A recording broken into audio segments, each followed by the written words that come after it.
Hey guys, what's up? Sandu here. Sorry for missing for the last 2 weeks. I wasn't in my best shape due to some health issues, but starting with yesterday I'm feeling much better. So I'm back to do more reviews for you.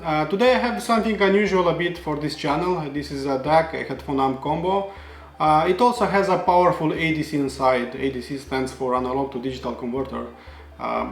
It is also a gaming oriented device, so please meet the Creative Labs BlasterX G6. Let's check it out together and see what's inside first. Okay guys, let's unbox it really fast and see what's inside. As you can see, it has a little bit of foam to protect it, and here it is, the BlasterX G6. Okay, and underneath this thing you'll find the micro USB cable. You'll find also an optical cable and all the paperwork inside, the user manual, the warranty guide, and the welcome aboard paper. And this is basically it. This is everything you'll find inside. Fit and finish is quite interesting, to say the least. The titanium-like surface is actually a painted plastic surface, but since G6 is a very lightweight unit, I think dropping it shouldn't cause any damage to it. On top you have the X letter that is showing the power state. Basically it glows when it's powered on. And after installing the Sound Blaster Connect 2 app, you can change the color of the X, the blinking speed, and you can even blink to your tunes if you want. The volume wheel is also lit and is really easy to find once you play in the darkness. Volume wheel is on 100% digital volume control that will actually control the Windows volume. The body size is quite small, smaller than a modern smartphone, as you can see, except for the thickness obviously. I really like the rubbery surface it has underneath it, so no matter what I do, it will always stay put and will not move around my table. Now checking the controls and connectivity of this device. As you can see, on the front you have a normal headphone jack. There is also a 3.5mm microphone jack. It means it has a dedicated ADC or analog to digital converter inside, so your teammates can hear you louder and clearer. On the right side it houses two buttons, as you can see, and a low-high gain switch for some hard-to-drive headphones. The SBX button will activate the sound processing DSP, and the crosshair button will increase the mid-range and the treble, so you can hear those footsteps and spot the position of the enemies much easier. A long press on the crosshair button will completely disable all the DSP inside and will activate the direct mode.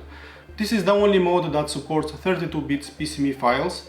In easier words, it means that if you would like to listen to some music with it, please use direct mode. It will sound clearer and much more purer. On the far right you can see 3 LEDs that will tell you if you are using the headphone output or the microphone input, or if Dolby Audio is enabled. But for that you will need to have Dolby Audio content on your PC. So basically Dolby Audio enabled games or even movies. But a warning sign first, as Dolby DTS, Dolby Vision and Dolby Atmos content will not work, just old school Dolby Audio will work. On the back you can spot the micro USB input and no other power inlet. It basically means that G6 is completely USB pass powered and will draw power only from USB. I recommend using the most stable USB port on your laptop or the USB ports on the back of your desktop PC. Those normally should give you a cleaner and a steadier USB voltage. There is also an optical input that can work as an analog input. Please use this one in case you want to connect your Xbox One, your PlayStation 4 to the G6. It also has an optical out, also works as a line out. Use this one if you want to pass your digital signal to a better source, let's say to a better DAC and the headphone amp combo, or if you want to use some powered speakers with it. Creative Labs is a long-time Cirrus Logic endorser. Since for more than 15 years, a big majority of their internal or external sound cards are using Cirrus Logic DAC chips inside for the hardware audio processing.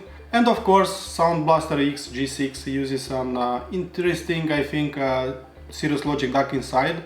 So what's so interesting about it is that besides converting zeros and ones into the sound waves, this chip is also having an internal headphone amplification. I'm not entirely sure if Creative Labs uses this internal headphone amp of this chip, but most likely they didn't, since they are stating that the DAC Amp discrete headphone amplifier was developed in dual mono configuration. So this basically means that the left and the right channel are having its own discrete headphone amplification circuit, and the ultra low output impedance of just 1 ohm. It means it will work great even with very sensitive IEMs to very hard to drive headphones. Okay guys, so moving on to the sound performance, I decided splitting my review in two. I first played some games with it, and I then listened to some music with it. What was quite unexpected for me is that this small bass-powered device is capable of driving even hard-to-drive headphones. So on the high gain it can drive even my Quad Era 1 planar magnetic headphone at about 40 to 45 volume. With hi-fi many area, I think this is a much harder task, a very inefficient headphone, I think. Yet at 60 to about 70 volume the sound was very loud. So I know a few dedicated wall-powered headphone amplifiers that are much more expensive than the G6, yet those will not drive the area to very loud levels. So I think this quite impressive, only this thing alone, the headphone amplifier inside. So putting on the low gain and listening to some really sensitive IEMs revealed a very clean and noiseless background. I even pushed my volume much higher to a higher setting, and I paused my music, and there was not a hint of any hiss, any hum. So I think the headphone output is pretty clear, and it is free of any nasty noises, any pops or any cracks. I then decided to play some games, so I launched the Assassin's Creed Odyssey, and I pressed the SBX button, so basically the Sound Blaster X button, to enable all the internal DSP engine. And to my surprise, the sound wasn't muddier or something like that. I felt that it sounded a little bit bigger, and I could easier hear all the sounds around the world. Pressing the crosshair or the scout mode button was a funny experience, I think. It sounded weird at first. With it enabled, I heard all the NPC talk around me much easier. It is almost too distracting at times. I hear them talking closer to me, and in general the mid-tones and the treble is somewhat enhanced, I think. So I decided testing the crosshair button in a shooter game, and the Wolfenstein 2, the New Colossus it was. And weirdly enough, I could hear my enemies much easier, their steps, their talk complotting against me. On the other hand, the rest of the sounds are sounding somewhat muffled and subdued. Even bass tones are muted and put behind in the background, I think. It must be said that the physical buttons on the G6 will just control a small portion of what can be really achieved with it. And after installing the Sound Blaster Connect 2 on my PC, there are so many settings to play with, and only with this app I think the full potential of G6 will be unleashed. There are even tons of presets for some of the most popular games, so those presets will change the settings of the SBX, of the crosshair buttons. You can manually adjust the surround effects, the crystallizer, the bass, the smart volume, the Dialog Plus, and many others. What was really unexpected and quite interesting really, the equalizer pencil. So you have a straight line that represents the frequency response, and by just drawing a frequency response curve over it will set the equalizer according to your drawing. And underneath the equalizer curve can be seen how much bass or treble is being added or subtracted.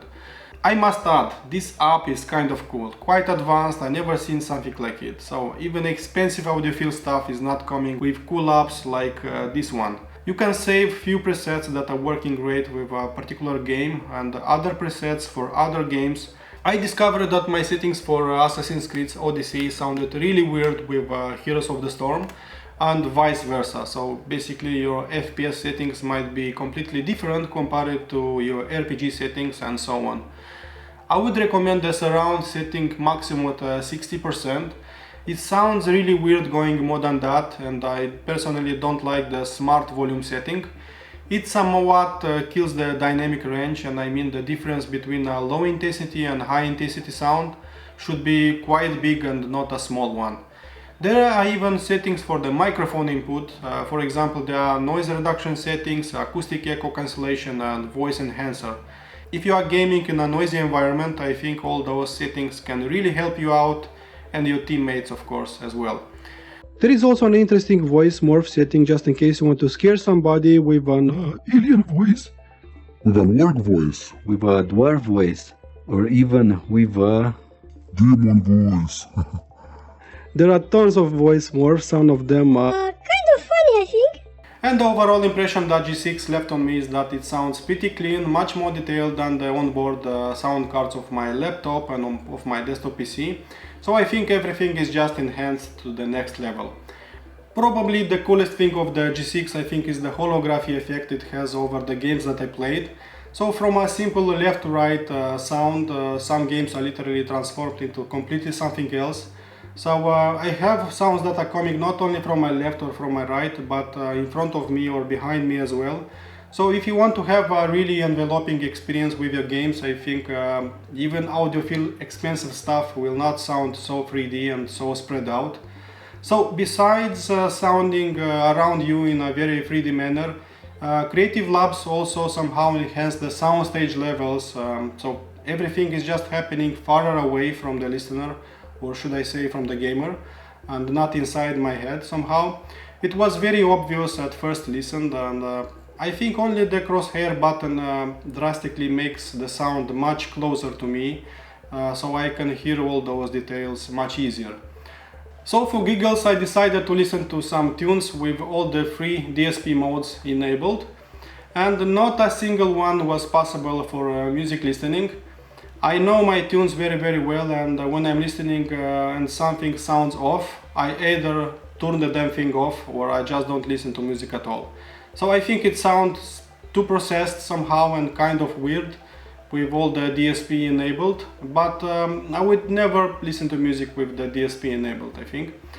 But after I engaged the direct mode, I mean a long press on the scout mode button, everything changed with a much better vibe, and I feel I finally could listen to my music and to my favorite tunes.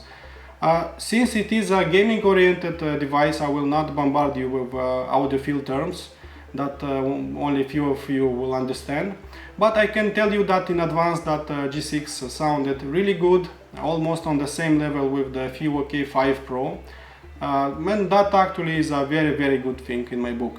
For hard to drive dynamic headphones, I think G6 had enough power, enough juice to drive any headphone you want, I mean dynamic headphones. It had a pretty good kick, it really pumped and kicked some ass with faster paced music. I think the sound was mostly clean, it was pretty detailed and not crowded or upfront at all. There is a single headphone in my stable that triggered clipping on the G6, and that was the Hi-Fi Man area.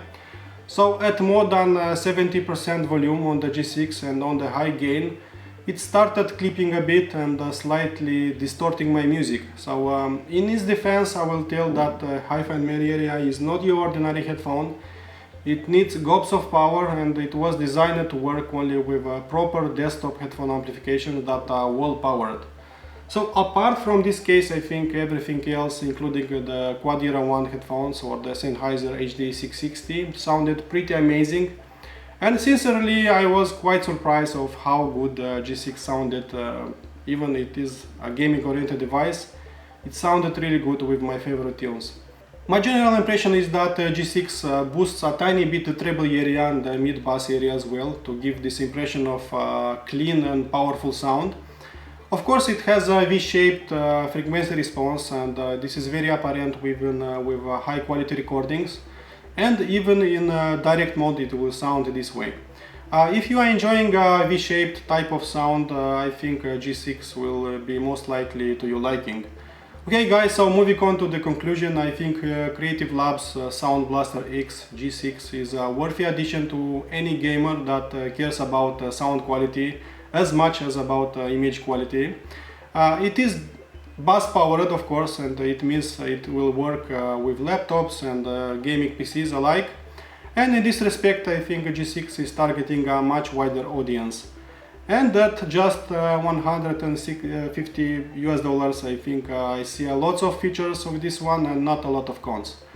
Okay guys, I hope you enjoyed my review. My full in-depth review can be read on my website, there's a link below. Please listen to my music, play more games, be positive, and I'll see you soon. Cheers, bye bye.